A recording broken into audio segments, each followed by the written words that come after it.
make standards. And when we say we, it includes a diverse array of stakeholders. We not only engage with them proactively, but also strive to ensure that it's a two-way traffic, and we work together with optimum stakeholder symmetry. In the standardization landscape of the BIS, our stakeholders are co-travelers of standards, travelers in the quest for quality.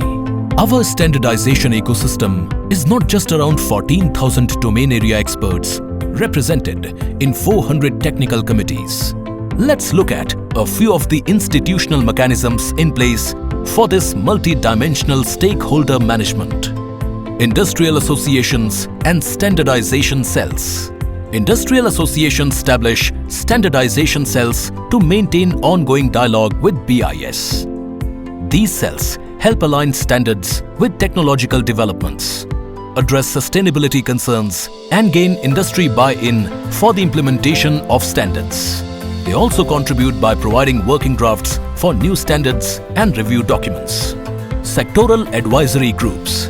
To bridge industry initiatives of reducing carbon footprint with BIS's formulation of green standards, sectoral advisory groups have been created. These groups comprises leaders in sustainability from large companies, academia and BIS. Small and micro industries engagement. Recognizing the vital role of small and micro industries in the economy, BIS employs a dual strategy.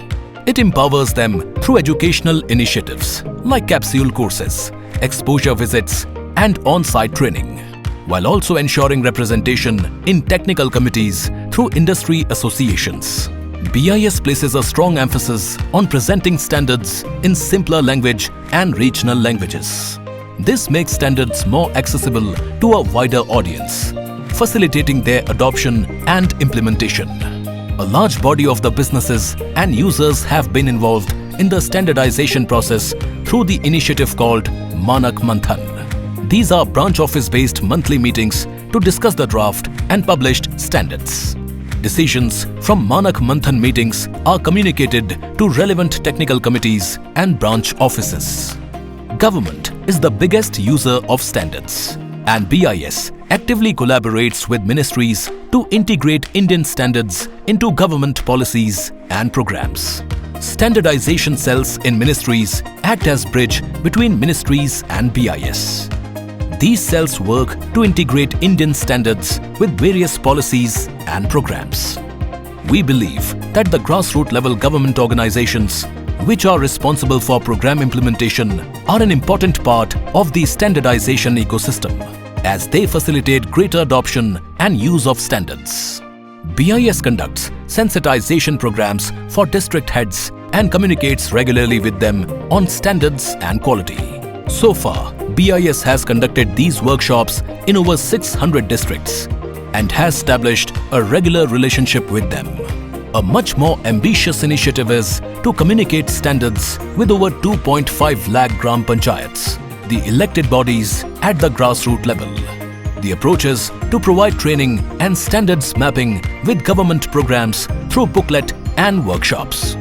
Not just that, their presidents and secretaries are also being trained in collaboration with state governments. To harness academia's potential, BIS has established chairs on standardization in premier institutions like IITs and has collaborated with 50 eminent institutions. This promotes faculty and research scholars' involvement in standard formulation and related R&D projects. This also makes Indian standards an integral part of the teaching-learning process in these institutions. To raise the awareness regarding the role of standards in creating a quality-conscious nation, BIS has set up standards clubs in schools and colleges. This cultivates a network of young ambassadors for standards and quality through interesting, thought-provoking activities. More than 7,000 standards clubs have already been established and many more are in the pipeline. BIS actively collaborates with over 150 consumer organizations and civil society groups, involving them in standard formulation and outreach activities. BIS recognizes the importance of stakeholder management strategies which are aligned to the goals of ISO and IEC. That is standards everywhere and all voices heard. We firmly believe in the value of partnership with the international organizations and the NSBs of the member countries and is committed to work together. The world today belongs to the connected. Let us stay connected.